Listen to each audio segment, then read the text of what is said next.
to In the News for October the 17th, 2025. I am Brett Burney from appsandlaw.com. And this is Jeff Richardson from iPhone JD. Hey, Brett.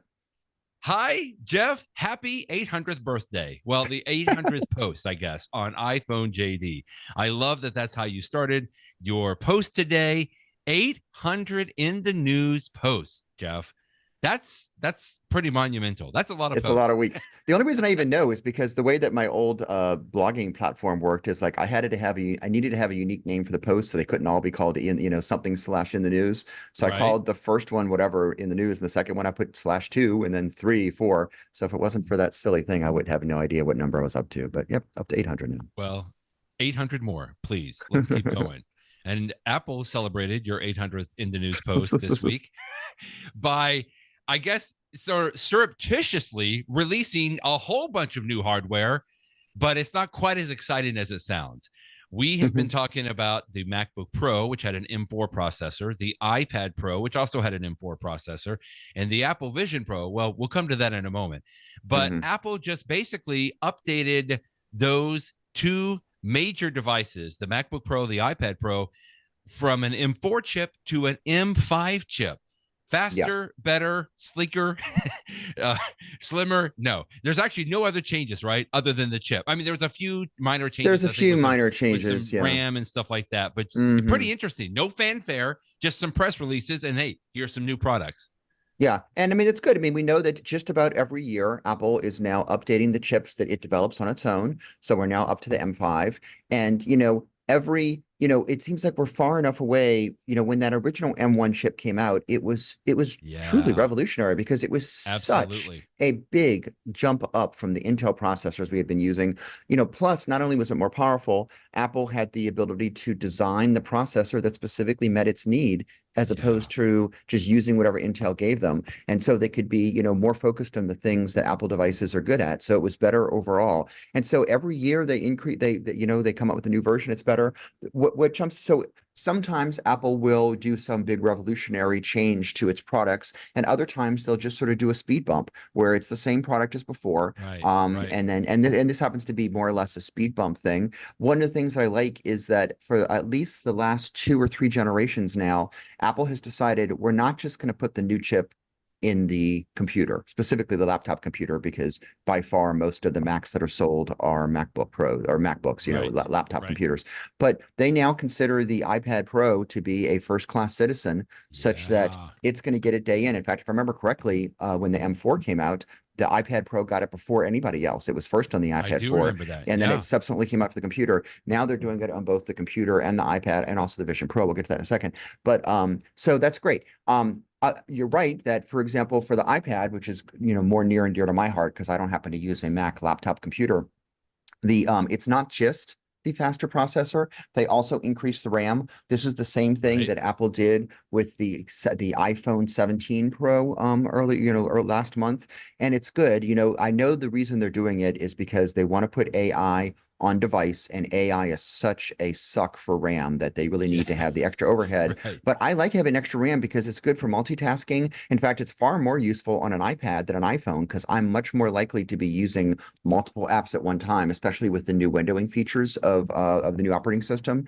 And so having extra RAM is a nice thing. So I mean, I won't personally take advantage of it on my iPad, but I do love it because I'm not going to upgrade. But I do love that, going forward, there's going to be this extra RAM in the iPad, which is better. So if you are, to sort of wrap it up for the iPad improvements, and there's some other small things too, like if you get the version with the modem, you now get the Apple built modem and things like that. But I mean, the bottom line is that you get a little bit better, but I mean, I don't mean to belittle it. A little bit better is better. There are some tasks that are like 30% faster and stuff. So it's great. But if you're in the market for an iPad, you now have something latest and greatest. And what's, I think, the most important thing for me is if you're looking to get a new iPad, you're probably, if you want the low-end iPad, I don't have much to tell you. The entry-level iPad is nice. It's less expensive. I don't really recommend it, but it is powerful enough that if you're just a casual user, that's fine. But if you're going to be using your iPad, a little bit more to get work done and for good things at home, it's a really question of, do you want the Air, which was updated earlier this year, or do you want the Pro, which was updated, this week? They're both excellent. I mean, don't get me wrong. The Air is a fantastic iPad. I know a lot of people that love it. It's great. To sort of compare apples and apples, like if the two at the 256 level, which I think is going to be a good storage capacity for most folks. It's an extra $300 for the Pro, and I laid for it in my post. What you get more, I mean, you get the beautiful screen. I mean, I just cannot say it enough. The iPad screen, it's the best screen I have. It looks so fantastic. So for me, the screen alone would be a reason to do it. But you get some other nice features too with the Pro, and so it's do you want to spend that extra money, and do you want to get a little bit more oomph if you're gonna be for just another example, Face ID. I mean, Touch ID is fine. Nothing wrong with Touch ID, but like I like that I can just look at my iPad and it can unlock, and you have Face ID with the Pro. You get the more memory, you get the additional speed, you get the nicer screen. It's just a more premium product, but it's not essential. You can absolutely get tons of work done with an iPad Air, save yourself $300. Heck, use that money to get the keyboard, the Magic Keyboard if you want a keyboard. Yeah. So, it's you need to decide, as always, you pay a little bit more and you get a little bit more. But the Pro iPad is just a beast. It is so powerful. It is so wonderful. I love my iPad Pro M4 so much. It's thin. I mean, it's just so thin in your hand. It's just light. It's wonderful. And to have this same device that's just a little bit better is a big thumbs up. But if it's too much for you, Air is also really good. You have the M4. Are you going to upgrade to the M5? No. And although I did see a couple people online saying, "Oh yeah, I'm going to upgrade from my M4 to my M5." I guess if you want, I'm not going to stop anybody from getting whatever they want, but it's not enough of an upgrade for me. I don't upgrade my iPad, with every generation because they're just so good. They are so good. Exactly. Yeah. Well, that's what I was saying. I think the bigger story here is sort of buried. It is, I mean, obviously they bumped it up with this M5, but Jeff, I think the M1 chip came out 5 years ago. You were talking about that and discussing that. And I remember we were recording during that time, and we were talking about this, well, not during that time, but we have been talking about the fact that M1 chip is such a revolution in computing processing, because I remember I got that first M1 MacBook Pro. And I think I used it for almost 3.5 years, and I would have continued to use it, but I upgraded about 5 months ago to this M4 MacBook Pro, which is what I'm actually using right now. And it just continues to blow me away still. Even I remember that M1, it's like, this is incredible. I've never seen a computer, a consumer product, act like the way that it acted, and just so responsive. And the M4 was just, it's even better. I know the M5 will be even better. And it's just this idea that I don't know that people, I guess common people that are not quite as nerdy as we are, realize what these M5 chips and these M chips that Apple has started putting in really means for the world of computing. I mean, there is nothing that can really compare to it today.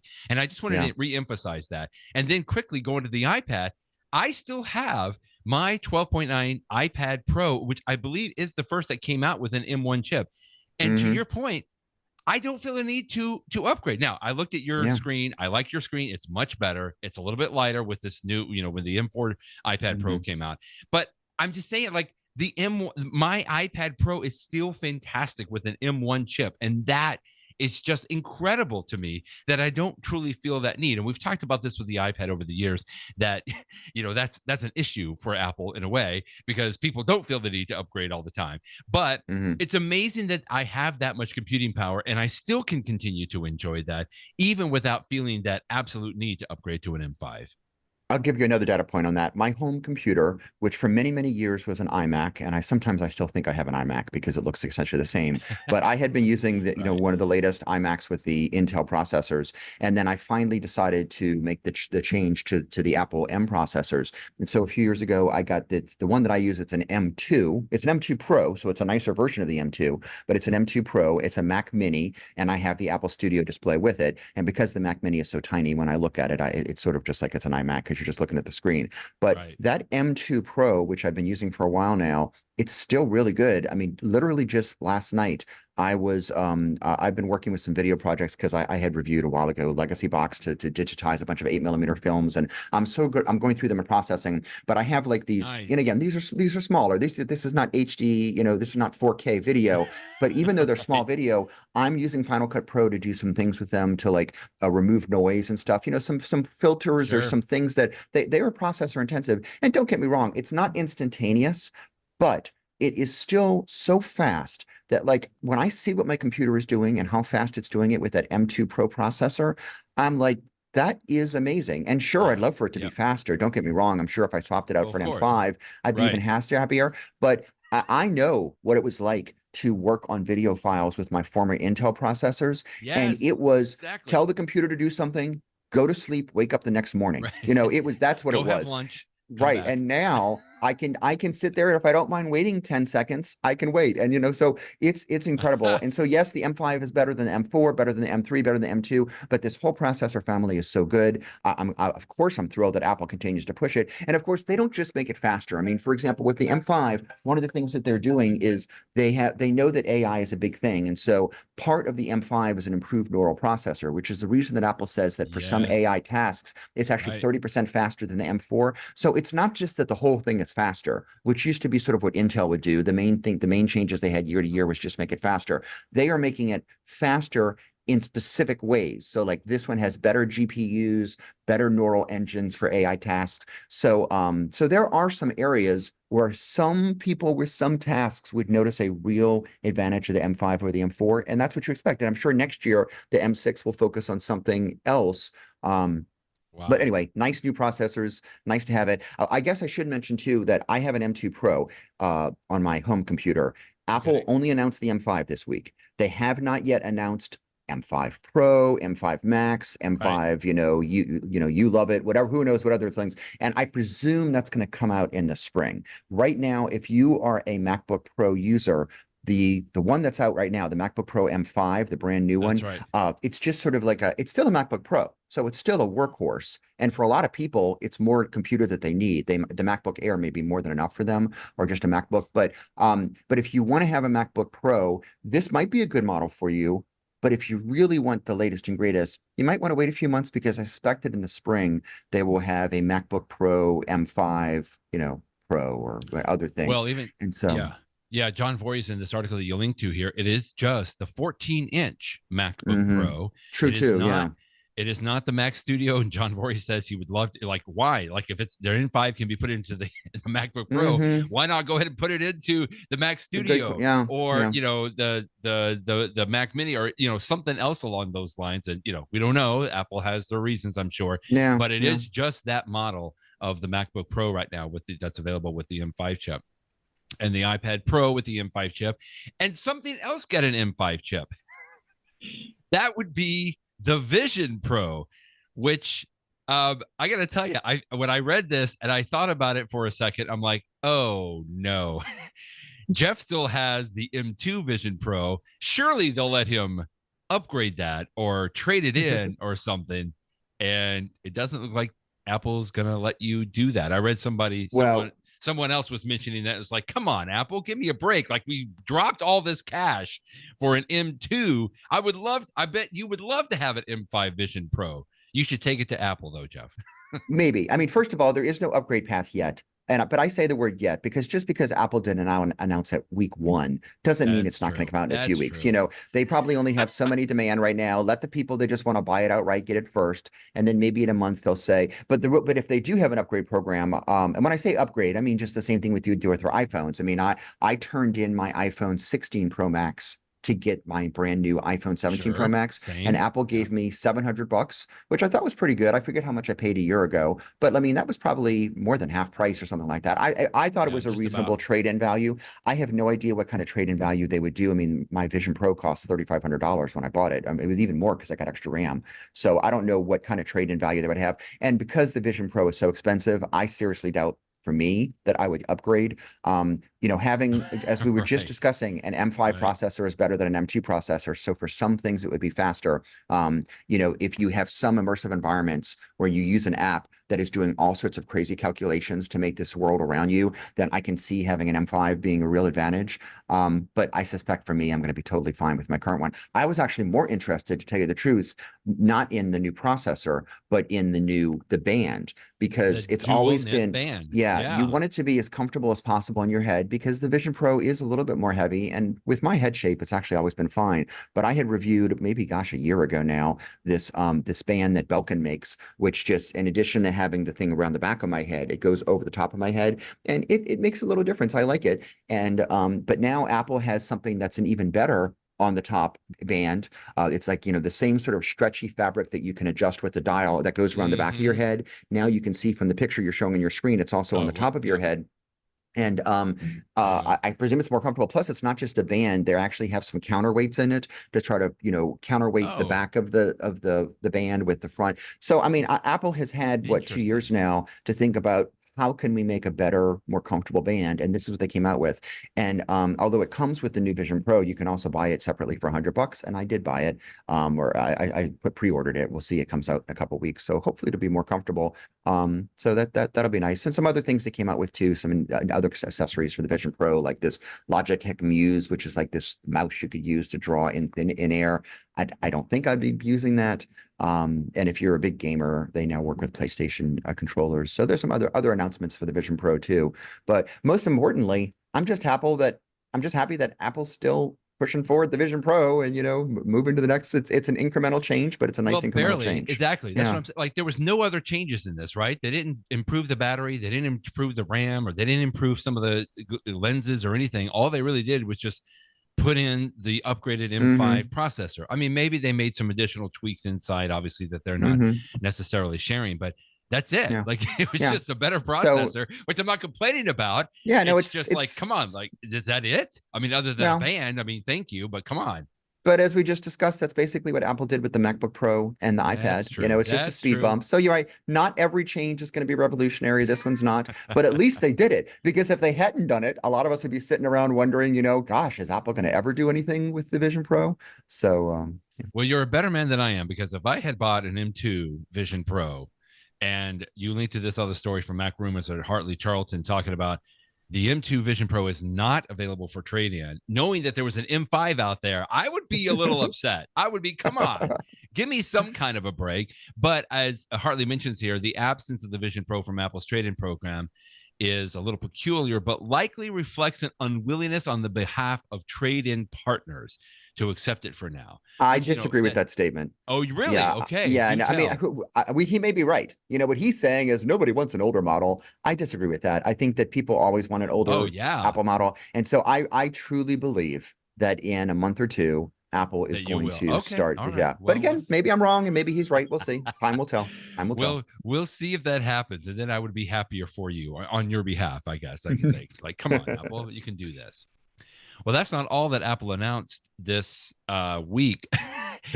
A little bit of an odd bit of news that I just saw was all over, not just in the regular tech blogs that we follow, but man, the headlines made everywhere. Apple TV Plus is no longer Plus. I feel like we should explain this, and everybody's had to explain this, because there's an Apple TV, which is the actual piece of hardware, right? Then there's Apple TV Plus, which has been the service where all these great shows, Ted Lasso, Severance, all of these shows come from, and that has been separate. But people will always get confused, because we would just say Apple TV. Like, hey, you watching that on Apple TV? Hardly anybody would say Apple TV Plus unless it's you and me talking to each other. But Apple, I guess, felt like it was important enough. They wanted to remove the Plus, to remove some of the additional confusion. So now we have Apple TV. Which Apple TV? It's like back down to the South, when I grew up in Texas, it was like, I want a Coke. And they would say, well, what kind of Coke do you want? Do you want Sprite? Do you want a Dr. Pepper? Do you want a Pepsi? No, I want a Coke. But so now it's Apple TV. Well, which Apple TV? Is it the service? Is it the product? This is going to get a little crazy, but probably in 2 months, it's just going to be par for the course, I'm guessing, Jeff. Yeah. Plus, there's the app. Like, if they're on your iPhone and your iPad, there's an app. Thank you. It's called technically it's the TV app, not the Apple TV app, but it's all so close to each other. But again, who's going to call that? Who's going to know if you're not, drowning in this kind of stuff every day. It's like you were just going to say Apple TV, and it's like, okay, well, are you talking about the app? You're talking about the service? And if you want to be technical, Brett, the thing that connects to your television, it used to be called the Apple TV. It's technically now called the Apple TV 4K, but whatever. Okay, So again, technicalities that no one our wives are not going to care about that, right? They're just going to say, "Are we going to watch Apple TV?" And it's like, okay, well, it's on Apple TV. It's like that's it on the Apple TV. The funniest part of this TV on the Apple TV. On the funniest part of the story for me this week was the way that Apple announced this, because Apple releases Apple releases press releases all the time, and they have a separate part of their website that has press releases for their streaming shows. And so they had a press release this week announcing that the F1 movie, which we're going to talk about in a second, that it's coming to the service. And at the very bottom, in one of the last sentences, it says, "Oh, and by the way, Apple TV Plus is now called Apple TV." And we're like, he's called, what? Hello? What? So here, it's let funny me that find they just it. sort Is of it all the way down here? Slip it in there. Here? It's the second to last. There you go. You got to just above the About Apple TV. They have the paragraph. Apple TV Plus is now simply Apple TV with a vibrant new identity. I think vibrant new identity means that they've got a little bit of a gradient blur on the logo now. But so it's anyway, they just sort of dropped it in there, and people are like, well, excuse me. So anyway, but it makes sense. I mean, as people, everybody called it Apple TV anyway. Well, it's less of a, and saying the plus, although we've gotten used to it, is a little bit of a mouthful. If I'm going to go watch the Alien Earth show, which I just finished watching, I'm going to tell you, I was watching on Disney or I was watching on Hulu. I'm not going to say Disney Plus, even though technically there is a plus in there. So, Apple's just reflecting the times. But anyway. You're right. And it's the same, just like you, I've saw many people talking about this. We don't say Disney Plus all the time. And I think they may be rebranding. It was Max and it was HBO Max. And now we're back to HBO Max. Oh, HBO is the worst of all those renames. Yeah. I feel like Apple's just kind of getting into okay, we're trying to find our footing a little bit more with the streaming, even though that's a little ridiculous to say because they've been around for so long now. But I mean, they are, I think, making a solid footing here. It is going to be a little confusing. And this other story you linked to from Jason Snell was like, should we call the Apple TV 4K, the hardware piece, the little black box, should we call that something different? And I think he was talking about HomePod or something else in there. I mean, I don't know. I feel like this is just going to compound the confusion if we just keep going on this. Let's just call it all Apple TV. And I think at some point, and some people were speculating, I mean, this is, maybe Apple trying to consolidate everything so that it's just on that one, so it's all Apple TV, and that becomes the major hub. I mean, I feel like they've already kind of made some directions in that way. So anyway, we'll just see. It was just so funny. Like you said, it was like the last sentence here: vibrant new identity, without giving us the idea of what the identity is going to be. But I guess we'll just wait to see. I do feel like they've got some plans. Like this has got to go somewhere, I think. It's just we don't know yet all the way. Yeah. Way back when the original hardware device was originally announced, do you remember that it wasn't called the Apple TV? It was actually called the iTV. And then it turned out that there was a trademark dispute or, some sort of intellectual property, because there's a service, I think it's a service in Britain that's called iTV. And they said, you can't use that name. And so then they changed it to Apple TV. That was a long time ago. Sure enough. Yeah. It's a British free to air public broadcast. Oh, that is so interesting. But it's not, it couldn't be. I do remember that now, the iTV, because that would follow along with the iMac and the iPod. Apple doesn't use that naming convention anymore, but they used to. Yeah. So interesting. Well, let's talk about a completely different piece of hardware. You linked today that in 2018, the U.S. Mint began releasing American Innovation Dollars. We don't really follow a lot of the coin collecting news here on this podcast, but there is an Apple twist to this. I really didn't even know about these, just because it's not something that I go around in. But man, look at all of these. So each state apparently has had a coin issued, and sometimes they have something special that is spotlighted on here. And the story is that in 2026, California is going to have an American Innovation coin, and it's going to have Steve Jobs on it. Pretty cool. When I was a kid, one of my grandparents had given me and my brother too, for Christmas present, we had one of these books that you can get that you collect coins in. And so like we had like for the quarters and for nickels and pennies. And it was sort of fun that like as a kid, you would find loose change and you would try to find like, you know, the 1976 Denver Mint penny or whatever it was to like fill in your little book. And so I had an interest in coin collecting when I was a kid. And sometimes we would even go to like the little pawn shop and, you know, for the, I liked collecting pennies because you could buy like a really rare penny for like 50 cents, you know, and so it was, I could actually afford that. But the quarter collection, if you wanted to buy a rare quarter, that was too expensive for my blood when I was a little kid. But anyway, I've always had sort of an interest in coin collecting. And I remember when these American Innovations coins came out, I remember the Louisiana one, for example, because that sort of made the news here that it was for the Higgins boat. And like, I think one of the states has like the light bulb that was invented, Edison. And, you know, they're nice little coins, commemorative coins. And I haven't actually seen one in person, but I have read about it. And I guess in theory, it's worth $1. But I think if you buy it from the mint, you have to buy it, you know, spend a little bit more money to get it. Maybe you get it in bulk or something.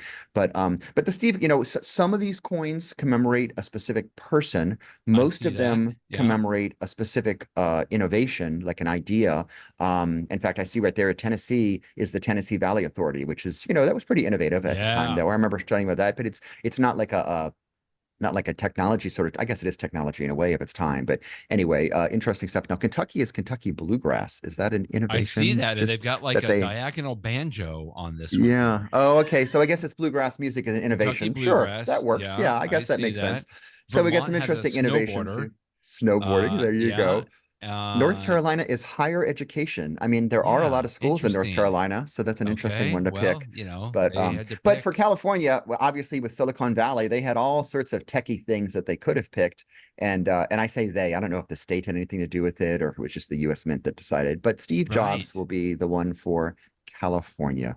I see Minnesota is going to be mobile refrigeration, which is really exciting. I mean, we all want to have our mobile refrigeration coin. You know, I feel like if you started collecting these, I mean, when did it started in 2018? If you started, it's like you want to finish this. And I don't know if this is what you were talking about, but I do remember when I was a kid, and you've got to remember this, or you just alluded to it, the quarters started coming out, right, with all the different states. And I remember when they first started coming out, I started collecting because it's like that was the cool thing to do. And then it kind of lost count and it kind of got lost in everything else that was going on. But, you know, I don't know. These are actually pretty fun. I mean, to have a complete collection whenever they finish here. I mean, they've got it. What are we on now? 29 out of 50. No, 57 because it's like I think 6 territories they have American Samoa, Guam, Puerto Rico, Northern Mariana Islands. Okay, that's really cool. That's actually pretty nifty, and I like the fact that Steve Jobs is going to take one as well. Of course, nowadays I really don't use coins anymore. I barely even use bills anymore because everything is electronic. But you know, hey, why not have some cool coins? Well, you can take a picture of the coin, and maybe with a selfie. This is an interesting story that you linked to today. It's what is this? The Indian BW Businessworld, right? It's an Indian public. It's a magazine in India. They have a website as well. But one of their reporters got the interview with Apple. Yeah, like an exclusive interview with John McCormack, which I don't think we hear very much from John McCormack. He joined apparently in 2018 from Queensland. And he just looks like a mad scientist. I mean, they even talk about this. I'm thrilled that somebody that looks like that is working in Apple and working on cameras because he looks like he just has to come up with something really cool. But kind of an interesting interview here. Yeah, I mean, he looks like an interesting photographer, and apparently he is a big photographer, and one of his hobbies is doing photography too. But this is the guy that's in charge of, I think it's both hardware and software at Apple photography, which means what a huge part of the company right now, because for so many people, the iPhone is your camera. And so it's a fun interview where, I mean, I talked about the selfies part. That's not the only thing he talks about. He talks about all the new cameras on the new devices, but the selfie part was interesting. I mean, they allude to the fact that when Apple had its announcement this year, they said that 16,000 selfie photos are taken every second. Now, okay, wow. So it's been a couple seconds since I said that, and we've already had tens of thousands more selfies that were taken. It's crazy. But I tell you what, this new selfie camera is really interesting. I don't use the selfie camera a lot, but I've been using it more over the last month because it's really nice that you can like hold it out and it'll automatically expand to fill people. If you want to manually do it, you can tap it. And I will tell you, I'm not a fan of portrait size photos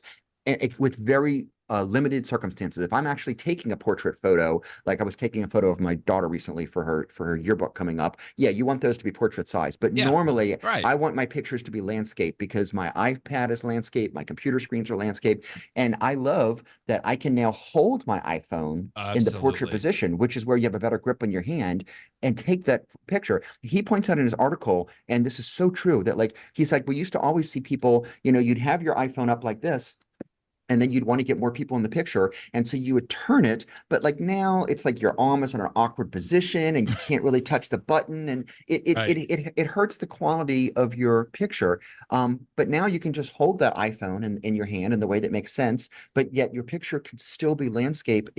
I think this was such a smart decision. And so he talks about that a lot. I also pointed in here, I didn't even know this until he said in the article. I put this in my post today that he says that people are doing a better job looking at the picture because when your phone was in Yeah. landscape mode, you know Yeah. how the camera was over here on the Yep. side, I and always tell yet people, look at people, the dot, look at the yeah, yellow look dot. at the That's what I dot. say. Whereas when your phone's upright, everybody's looking towards the center, which I was like, okay, that's an interesting little thing. Of course, he would be such a detail-oriented person when it comes to photographs, and he would know that. So Right. that's another Right. reason you get even better selfie photos with this new camera. And then he also talks about the back cameras too. Apple's puts a ton of time and resources and energy and money into making the cameras better every year. And Yeah. this year, once again, they have done it. They are better cameras. I mean, just before we started the podcast today, Brett, I sent you a picture of yesterday. I was looking out the window in my office and I was looking Hmm. at the Mississippi River Bridge, which crosses here in New Orleans, and it was a really, really foggy day. And so the fog was low in the sky and like I was above the clouds. And I was using the 4X camera on my iPhone 17 Pro Max. I was able to get a really cool picture of just the Mississippi River Bridge, like closer than Yeah. ever before. And it was a cool picture. And I'm like, I love this lens. It's really cool. And of course, I could take a really cool 8X picture too. Nice job. Can I just add quickly on this with taking the pictures? I upgraded to the 17 Pro Hmm. from a 15 Pro, which means that I skipped the 16 Pro that came out with the camera side button down there. Hmm. And I have Oh, to this tell is you, your first Jeff, time. Yeah. this Hmm. is the first time, and I'm still trying to change my muscle memory because I still have the camera button on the lock screen. And I'm like, why do I have that there when it's so easy to hit the side button? And having that, in addition to having this portrait selfie mode and being able to hold it and use my thumb on the side there, has been quite revolutionary. I have to tell you, that has been great. I kind of poo-pooed this when it came out in the 16 because I'm like, well, I'm not upgrading, so I don't care about it because I don't have a side camera button. But that has really become amazing. Like I said, I'm still trying to tweak my muscle memory because it's like I usually try to turn it on and then I'm like, I want to capture that real quick, so I have to unlock it and go to the camera sometimes, or tap and hold Hmm. on the camera button on the lock screen, and I'm like, wait a minute, I don't need to. I can just double tap on that camera side button. And I feel like that, having the side button in conjunction with this new selfie camera option that I can go into the landscape mode, that is pretty amazing. It's very subtle, I feel like, but reading between the lines is something that I felt was important, looking at this little interview there as well. Yeah. I've been using that button for a year now, and so I I'm pretty know, familiar with it. because you Having had the said that, 16. I still have the camera button on my home screen. And Oh, so I you agree with do? you. It seems like it's repetitive and duplicative, and it is. But I just have such muscle memory of pressing that button there that I took it off for a while and I was like, nothing else that I put there did I use as much Oh, as the camera really? button. So Okay, okay. oftentimes I will still press it. Having said that, I also love the fact that I can just be holding my camera up like Yeah, that and yeah. press right there, and I just did it. And now I'm taking your picture. Or you Smile. can hold it in portrait mode, right? Or I you mean, can the hold in fact that you portrait can mode. hold it in portrait mode and then your thumb is right there on the button. I'm just saying, like, Mhm. I'm getting used to that, and it really Yeah. is a pretty good game changer. Other than Now, the fact what? that I'm picking it up now and accidentally hitting the camera button because I See, just this didn't is the thing. remember the 15 I didn't have to worry about it, but now I kind of punch it. Of course, you have to double click it to get into the camera mode, so it works out okay. But it's just getting used to all of that. What I'll be curious to get your feedback on, Brett, is, one of the real advantages of it is that you have that button that you can always press and you can instantly get to the camera mode. That part, Right? huge thumbs up for me. The Yes. second part of it is that because it's touch sensitive, you can Yeah. slide to change settings or you can Yes. tap to change modes. I do like that setting because I will often use it as a quick and easy way to zoom in and out. So if I'm sitting there taking a Right. picture, I can, Yeah, I'm gonna press the do it too. button to get into the mode and I can zoom and I can get like a little closer to you and a little further out. And so now I'm at Sure. 4x, now I'm at AX. I can really see you really big right now. But I will tell you that I have sometimes mixed feelings on it because another thing that it does is allows you to switch modes between like styles and f-stops and all those sort of Yeah. stuff. I Yeah. don't use that very much. And in fact, as I'm saying Yeah, this out no. loud, I believe there's actually a setting, I need to go look for this, that I can turn it off, that I use it so infrequently that I probably accidentally trigger the mode issues more than I purposefully trigger Right. it. So Right. I think there's a setting that I can change it that the only thing it will do is go between the different lens sizes because I do use that, 1x, 2x, Absolutely. 4x, 8x. Yes. And I might do that in the future. But enough people were confused about that feature that when you install iOS 26 for the first time on your phone, you actually get a choice. And this is something brand new that Apple did. They didn't have this before. They ask you, do you want the camera control button to just launch the app? Or do you Right. also want it to be able to switch modes? And I think Yeah. for a lot of people, the switching modes part was a little too fumbly for them. And I don't disagree with that. I totally understand that. So I'll be curious to see, since it's brand new for you, Brett, after you've been using it for 3 months, 4 months, do you like having all the power? Do you I just do. want to use it as a launch the camera app? Because different people have different opinions on that. Well, I like it because not only can you switch between the what I would call like, the zoom functions like 0.5 or 1, Mm-hmm, 2x, mm-hmm, 4x, mm-hmm, 8x, mm-hmm, but if you keep going and I'm just barely moving my thumb up and down on this button, right? That's what you're talking about. It's just mm-hmm. it's the yeah, I can slide my thumb up and down. But if you keep going above the 0.5, then it immediately goes into the selfie mode. And Well, so that's I nice too. do Yeah. I Mm-hmm. do like that I can just quickly get into that.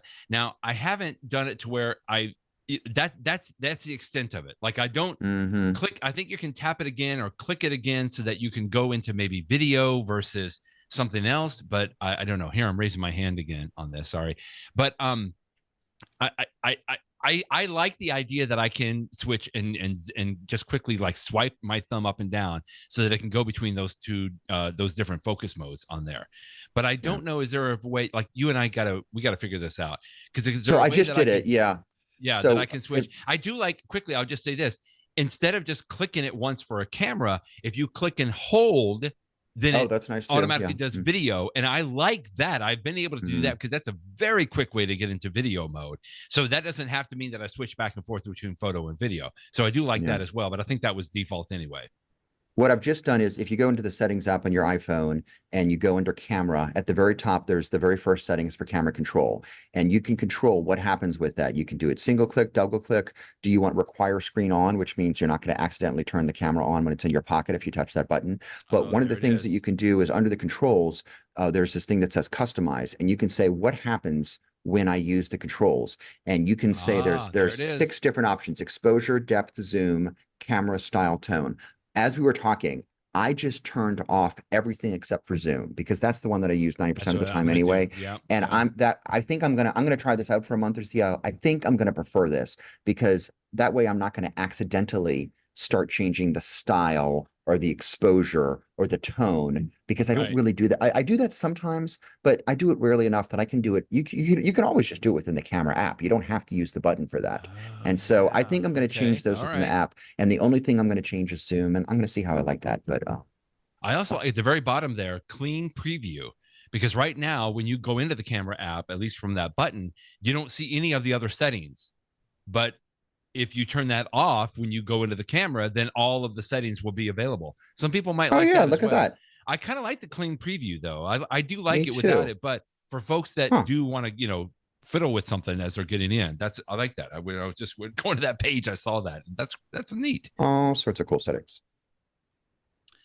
If you are in the market for a Rivian car, you can kiss CarPlay goodbye. I thought this was a Hmm. nice little article from our friend David Sparks. He just finally got a Rivian car. He goes, I'm a little embarrassed by it. I remember many years ago, I was at a conference with David, and he was talking with somebody, and they just talked about getting like a BMW car, Mercedes or something. He's like, I'm still driving a Ford Focus. I've got to put kids through school. And so when I saw this, I laughed with that memory as well. He loves everything about the car except there is no CarPlay. And I think that's the same maybe for Tesla as well. And he gets it. You and I have talked about this many times. Rivian wants to make their own system. They want to do something that they are going to claim is better than CarPlay. But at the very end here, he says what I knew. I could have guessed this coming, not because I know David's wife so much, but because I know my wife. He's like, my non-geek wife understands CarPlay and uses it all the time, but it frustrates her when she gets in the Rivian. She has no clue how to get directions or play her music. That is the problem for me, Jeff. Yeah, this is I didn't mention this when I linked to it, but I'm actually thinking about maybe getting a new car because I'm driving an old Honda Accord, and so of course I'm interested in an electric car, and so I wish I've always purchased Honda cars. I wish Honda just made a really good electric car, but the ones that they have, I'm not sure that any of them appeal to me that much. So I've been thinking about what I want. The Rivians are nice. I tell you what, when I went to I have a brother-in-law that lives in Texas, and I went out there last year when my son and I went to go see the solar eclipse. And we were driving around in his Rivian, and it is a very nice electric car. Like seriously, it's nice. But my one thing, I mean, this was just me driving around. It doesn't have CarPlay, and I would miss that. And I understand what David Sparks says. I mean, if you don't have CarPlay, you get some features. I mean, you can still do Apple Music, but like I'm not going to be able to use my Overcast app on my iPhone to listen to podcasts. I'm not going to be able to seamlessly get text messages and stuff. And I suspect, as I'm, thinking about maybe getting a car in the next couple of months, maybe, I don't think I'm going to consider anything that doesn't have CarPlay. And when it comes to electric vehicles, that eliminates some of the big ones. It eliminates all the GM vehicles that are new. It eliminates the Tesla, which I probably wouldn't get anyway, but it eliminates the Rivian. So it's an issue. It really is an issue. I see both sides here, but as a car manufacturer, I cannot fathom why you would not allow, even, bury it somewhere, the setting, but just allow people that want to use this to use it. I just do not understand how you could be a little blind to it. I mean, I get it from a marketing perspective. You want to put your own systems in there. I understand that. You want to capture all the data. I get all of that. I understand why. But I don't think that's going to be successful in the long run. Yeah. I can't see it being successful. Now, quickly, I will say, I think I mentioned this a few weeks ago. I went and visited my mother in Texas, and I actually rented for the first time an electric car, an electric vehicle. That's right. It was a Volvo C30, I think, or C40, something like that. And it did support CarPlay. I was nervous about this because I knew that some electric vehicles do not, but I was thrilled to know that it did support it. And it actually did a fantastic job. Of course, it had a really big screen on there. And it was great because I even started using, I think the app is called Plug Share, or the service is Plug Share, so that I could find where I needed to go to actually charge the electric car. And that was an app that I downloaded on my iPhone. I didn't go to the Volvo systems. I didn't really honestly trust it on there, or the mapping system from Volvo. But I did absolutely trust what was on my CarPlay. So anyway, just interesting thing. But sorry, David, you're without CarPlay there. If anybody listening to this podcast owns an electric vehicle that supports CarPlay and they their electric vehicle, please reach out to me. Send me an email. I'd love to get your recommendation. Also, if you are in the market for finding Apple vulnerabilities, let Apple know. This is great. We've talked about the security bounty program. Wow, it just really sounds cool. But this is a real thing. People try to find vulnerabilities in Apple systems. This is where a lot of the, quote, zero-day exploits come from, is because people find them and they hopefully are able to go to Apple first and let them know about it before they just kind of release it into the wild. But Apple has had a security bounty program for a while, and they could potentially give you $1 million, $1 billion. That wasn't enough, though. They are now offering up to $2 million if you find something and let Apple know about it. Yeah, two things that strike me interesting. First of all, I still remember when Apple did not have a security bounty program. It's probably been a decade, I'm going to guess. Okay. But for a long time, Apple was like, we're not going to pay people to break our system. And then they got smart and said, well, that's silly. because there are a lot of third parties that will pay big bucks for these good hacks, because whether Right. they're, a company that sells a product, or maybe nation states that want to be able to break into phones, and they would pay big bucks. And so it was, whenever it was that Apple first announced the program, I was like, well, that's really smart. And I'm sure that and not Yeah. everybody gets $1 million. But they pay you more depending upon the nature of the severity of the hack that you find Right. that Right. that can fix. But the fact that Apple has now increased it from 1 million to 2 million, what that shows you is that the other, the people that want to purchase these hacks for less honorable reasons, that just tells you what the market is. That for a while now, I guess Good people are saying, point. why would I Good only give point. it to Apple for $1 million when, like, there's what's that company that's based in Israel that you often hear about police departments using, the name of it's slipping me right now, but they often buy hacks, and I'm sure that they spend more than $1 million if somebody comes up with Yeah. a really big hack. And so I guess Apple had to respond to the market. I mean, I suspect you could still probably get more than $2 million by selling to somebody else, but what I think Apple wants you to say is, maybe you won't get the most money if you sell to us, but you'll feel a little bit better about yourself. We're going to Right. give you some because Yeah. they do actually note on their website who reports these things, so you get a little notoriety. And if you're in the Yeah. business, Yeah. that this is probably good for you, that you can report to companies that might want to hire you. Oh, here's Apple giving me credit. So, and it's a cat and mouse game. Every time Apple improves the security, others, I don't want to say the bad guys, because sometimes there are white hat hackers that do this for good reasons, but Hmm. the people are really smart, and they will find some way to break into it. And it is a cat and mouse game. Gosh, I tell you what, working for a law firm, we know that every day there are bad guys that are trying to break into law firms. They want to get into Yeah. your email Yep. because they know that we have confidential information. They know that we deal with Right. financial transactions, that they can try to convince somebody to, change the routing instructions for a bank and send it to them instead of who it's supposed to go to. It is an ever-present issue. It's the sort of thing that sometimes keeps me up at night because it's such an issue. And so I know what Apple is going through. They want to sell safe devices.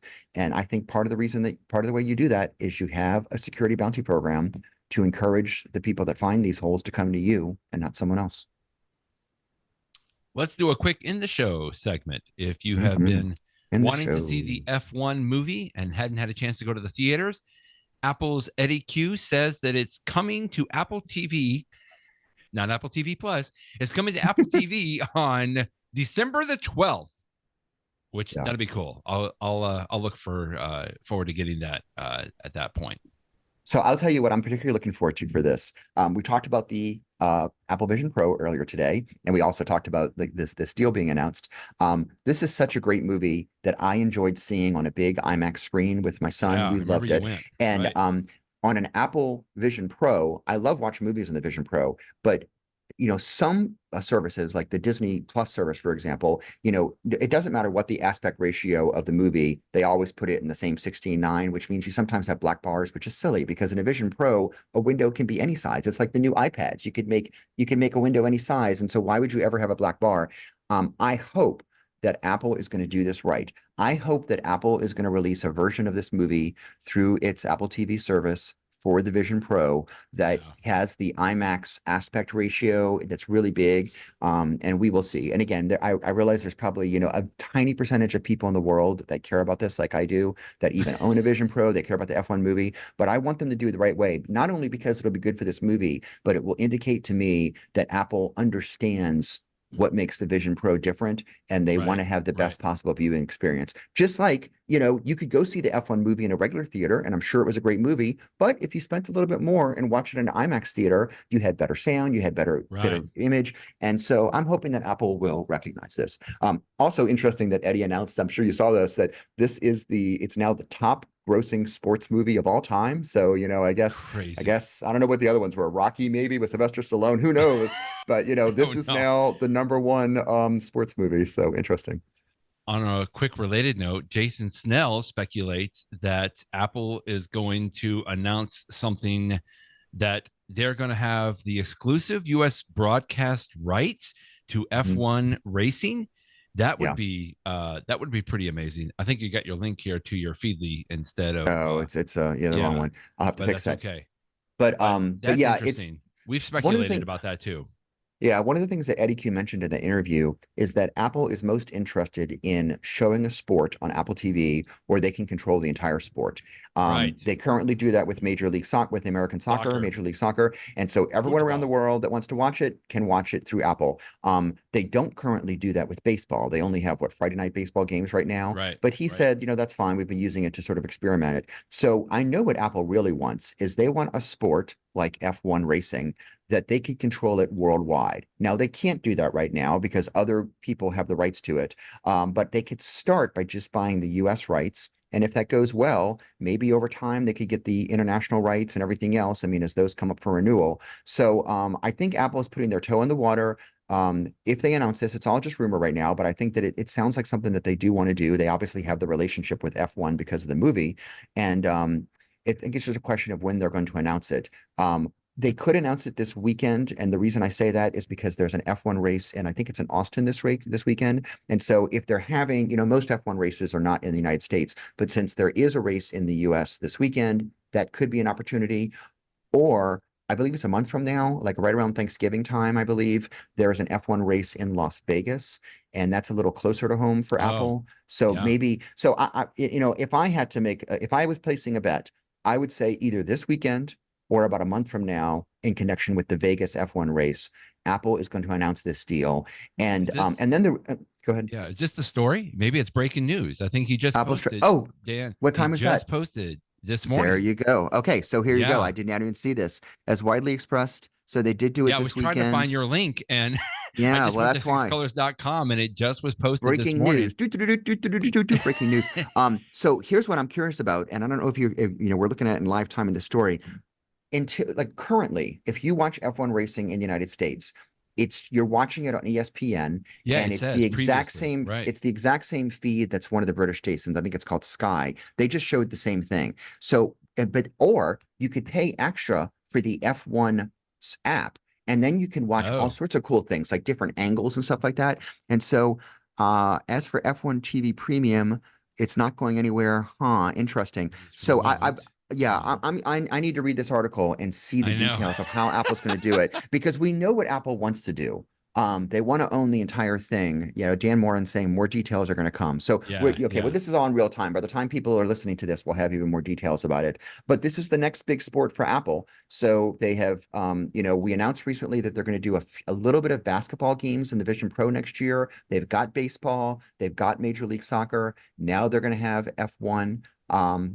It's just so interesting. Again, we did soccer, and everybody was like, okay, that's interesting, because it's not like that there was a huge market for soccer in the United States. I mean, I know it's big. Please you don't have to send emails, but certainly way bigger over, internationally wise. But Apple was able to get the US rights to do that. And in the same way, F1 is not humongous in the United States, huge in the rest of the world. And Apple has focused on these sports in this way to just at least get the US rights to show this. And boy, I just feel like that they are getting all of the experience that they need, that who knows where they're going to go. If they start they're already starting into baseball, but I mean, we got football, we got hockey, we got basketball. I mean, I feel like those are some of the biggies here in the United States. And Apple, I mean, there are some kingdoms that have been built up, right, that are non-Apple, but who knows where that could go eventually. That's just really interesting there. Yeah, I'll be curious to see as we learn more details about this. Last little link you put in here. It's a show that I think we might have to start watching, my wife and I. Palm Royale. Did you watch the first season on this? My wife and I did watch it, and it was good. I won't say it was great. There are better comedies out there, but I did thoroughly enjoy it. It has a lot of actresses that are fantastic. It's set in I think it was like the 60s or something like that. So it's a period. It's got a lot of funny humor in it. But I will tell you, one of the funniest actresses in the show was Carol Burnett, which amazes to me. It's like, my goodness, Carol Burnett is still doing television, and I'm not going to spoil it. She is not 92 years old. You said she's 92. Is she? I think is she that's really? Right. I think that's right. Oh my and I tell goodness. You, in she looks great. In season one, the role that she has, how can I say this without being a spoiler? It's a small but important role. I'll just put it that way. And when I saw that, I'm like, okay, well, that makes sense, because for goodness sake, she's in her 90s. And so now that they have a second season coming out, I think it comes out in a few weeks, right? And now that, at least according to the preview, Carol Burnett is still going to be in it. I mean, I just say bravo. I mean, she is obviously She one looks of the fantastic. I mean, isn't this, Look at she's that. been doing, I mean, you think back of like the Carol Burnett show and all the things that she has done over the years. Absolutely. One of And my here she favorites. is. And it's not just that she's still on TV, she's really funny. I mean, she's very, I mean, so bravo to Carol Burnett. So that's the real story here. Palm Royale, it's a great, it's, you know, it's a good enough show. I'll probably watch season 2 and see how good it is. But Okay.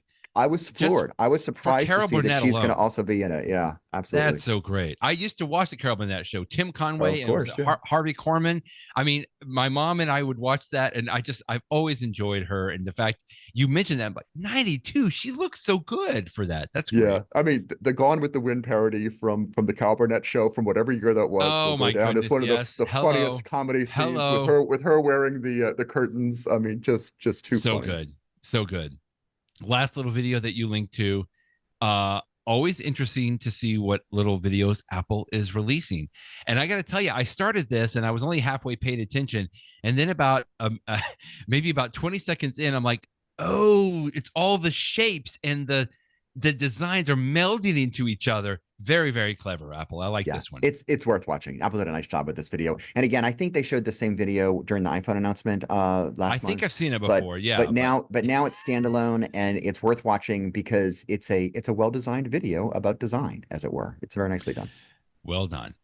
In the know. In the know. Quick little tip from me. I upgraded my Apple Watch Ultra 1 to the Ultra 3, but instead of trading in the Ultra 1, I actually handed it down to my son.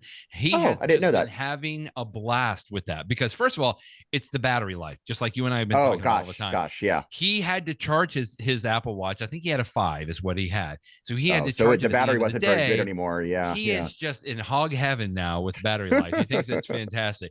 But he's been experimenting with different things. And so on the Apple Watch Ultra, as you know, there is an orange side button on the left side. Now, you don't have that on the 10, right? No, I don't have it. No, I don't have it. Only on the Ultras because it's an orange button meant to if you click and hold it down, it becomes a siren. But if you tap it, you can have it do different things. It's sort of like in the action button on the iPhone. By default, I have had that be a flashlight on my watch. Now, everybody knows that you can use your iPhone as a flashlight. We see this all the time, right? It's actually the camera flash can be used as a flashlight. People do that all the time. But I got to tell you, if you've got an Apple Watch, you've got a much better access to a flashlight on there. And so I have this turned on and I just have it turned on. And first of all, quickly, there's 3 different modes. You can have just the white light. You can swipe to the left and you can get a blinker. So I guess, people can see you, or you can swipe again and it actually goes into a red mode on here. So it's almost like red light, overnight, that kind of a thing, which is nice. Exactly. You got it. Now for you to turn it on, you have to go into your control center on the Apple Watch, right? Which is hitting the side button below the digital crown, goes into the control center. You got a little flashlight there. Okay, perfect on that. That's what I said. But I did not know this. This is my little tip that my son and I found out. Whatever mode that you're in, you can adjust the brightness of the flashlight by turning the digital crown. So if you go into the white mode, you can turn the crown up or down. I had no idea. I know. Isn't that great? So I love using this at night. My wife's already in bed, but I'm stumbling in and it's like, I don't want to turn on the light. I don't want to use my iPhone, but I got my my watch on my wrist. So a lot of times I'll even use the red light because the red light, you can still see enough, but it doesn't like blind you or anything. But you can go into the red light and you can use the digital crown to make it brighter, or you can turn it down. I just thought that was really cool. That's what I wanted to share today. Has that always been there or is that a new feature? I don't know. I don't know, to be honest with you. I don't know because I never thought about it. I would just turn it on and go on with whatever I'm trying to do. But I love swiping to the red light just because I could, it's just easier on my eyes a lot of times. And sometimes that white light is very, very bright. But I like now that I can turn it on and then I just swipe the digital crown and I can turn it down a little bit to where I need. Thank you for sharing this feature. I actually use this feature just about every day because I'm a night Oh, owl. really? I'm usually one of the last people to go to sleep in my house, which means that like I'm downstairs and turning all the lights off and I'm going upstairs and I'm walking around. And if I don't have something to see, some sort of a night light, then I'm gonna, Right. run into Right. something. And so I do this just about every night. And I prefer to use my watch to do it versus my phone because I might drop my phone or my phone's in my Right. pocket. And Yeah. so, and Fumble around with it. it's one of the reasons that I know it sounds silly, but it's one of the reasons I miss having an Ultra because I loved having that button. You And did have the I button. know it's Okay. only 2 taps, but pressing the side button and then finding the fling and then pressing it, whatever. I do it every day. I wish I had a single button for it. But sometimes that flashlight is a little too bright. And Yeah, I can't it believe I is. did not ever try to turn the thing. And it works in all the modes too. Like you can turn the It red one does. down if you want to Yeah. do it. That's So what I'm saying. excellent tip. And by the Bravo. way, here's the other thing quickly, because to turn it off, you can either push the digital crown. I don't know how you turn yours off, but you don't have to go all the way back into the control center. Mhm, But if you have at least a series 10 or mhm. 11, if you have the flashlight on, you can use the wrist flick gesture to turn it off as well. Well, look at that. I know. Wow. Isn't that you could swipe down from the top of the watch face as well, but it's like, I'm usually carrying something or I'm reaching for something. And so just being able to Mhm. like flick it off by using the wrist flick gesture, I think is nice as well. Very Okay, handy stuff. that's 2 tips because what I usually do is when I have the light Okay, on, I I put win. my right hand over it to, you cover it up and that makes it go Right. away. But sometimes Yes. I'm carrying something in my right hand, like my iPhone, for example. I did not know I could just use this new wrist flick feature, which is a really good feature, by the way. This is something new It that they came out with is. last month. I I use know. wrist. I think we made it as a tip of the week. I had no idea it would work with the flashlight. Yeah. As Good something stuff. as basic as the flashlight app, I cannot believe you've blown my mind with 2 fantastic tips that I am now going to be using every single day. Thank you, Brett Bernie. Okay. I got one more. I'm going to try to go Oh, 3 okay. for 3. So if you're in the flashlight mode, and if you have a series 10, 11, or Ultra 3, you can do the tap tap. And Mhm. if you're in the flashlight mode, you do the tap tap. It'll go to the. Did I do it? Did I win? It switches modes. It switches the modes. Goodness. Isn't that great? So I'm switching between the red, the flashing with the tap tap. This is too funny. Okay, good. I'm Okay, glad. now you're 3 I'm for learning 3. that it's a flashlight, for crying out loud, Jeff. It shouldn't be this exciting and fun, but it's so helpful because you already have it on your wrist. You don't have to fumble with your iPhone and everything. It's like, get the flashlight and make sure you have a good way to quickly use a flashlight on your Apple Watch. Good stuff Okay. there. Well, I don't need to have any tips this week because you have blown me away with your 3 tips, but I'm going to offer one. And Yes, this please, is do in that, some do ways, that. it's a throwback. Way back in Oh my goodness. 2013. This Yeah. was so long ago that I had an iPad mini at the time, which has been a long time ago. But way back in 2013, I tried this an iPad case from a company called DODOcase, DODOcase. Yes, I remember them. And I was like, oh my goodness, it was so cute because they make these cases that look just like a very nice book, like not a softcover book, like a nice hardcover book that's a really beautiful case and stuff like that. And it's really, really nice. It when you hold your iPad, especially with the mini, because it's so small, but even like a regular 11-inch iPad or even a big one, it makes the iPad feel like this premium thing that you're holding in your hand. It's a wonderful, beautiful case. I reviewed it 12 years ago. They now have newer versions that even have little places to put your Apple Pencil and stuff like that. But the reason I mention it today is that my wife has been using one for her iPad for a long time, and my wife does not upgrade her technology nearly as much as I do. And she has an iPad that, I don't know, it's probably 50 years old, but whatever iPad she uses, she wasn't ready to upgrade the iPad, but she did need to have a new DODOcase because the one that she had just been used so much for so many years that it was just time to buy a new one. So she just bought a new one. And last night she was showing it to me. And I don't know which of the DODOcase models was. I think it's not the leather one. I think it's the one that's called the solid color or something like that. And it's this really pretty blue. It looks like this beautiful blue book that you would go if you went into like a library or something like that. It's a really nice, the one she has is a little bit different cover color blue than that. But I tell you, it feels, so I was just playing with it last night. It feels amazing in the hand. It's premium. It's got that little strap on the side that you take the strap off as if it's like a folio or something. I mean, it's a really nice case. I got to tell you, I have the Apple case for my iPad Pro, and it's fine. I like the fact that it can curl up into like a triangle, and you can use it as a stand. And so for me, that's what I'm going to use. But if you want an alternative, I just have big thumbs up for Dodo. And I hadn't really thought about that much because my wife's had her for a long time. And when she bought the new one this week, and I was looking at the website again, which you're looking at, I see they have all these different Right. designs, whether you want Yeah. leather or more hardcover, but these are fantastic. I just give big thumbs up. If you're looking for a case for your iPad, you should That's absolutely nice. consider whether you want something that has the feel of a really nice book in your hands. They've been doing they've been making great products for a very long time, and I'm so glad that they still make these things, and they have them for all the newest models. I mean, I think they even have on their website, even if you have the brand new iPad Pro M5 that was announced this week. Of course, it's the They're same ready. size as the M4, so that's why. But they've already updated their website to say, "Yep, we are ready for you. We have one Oh, for you." that's so So, cool. mhm. I remember DODOcase. I mean, your review was from 2013. And you're like you said, that's amazing. But I'm just glad to see that a company like this continues to exist. I mean, it's Exactly. all made in the USA, premium quality materials. I mean, you're going to pay for it, but you're paying for quality. And And it's not a it's just ton. like I you mean, said. I think No, what she no, wants I'm she not. bought was Yeah, like I'm 60 not or saying it's 70 bucks. It's crazy. not like this is $300 or something like that. It's a reasonable price for a very nice case. You can just tell that they put a lot of care into this. And hey, Absolutely.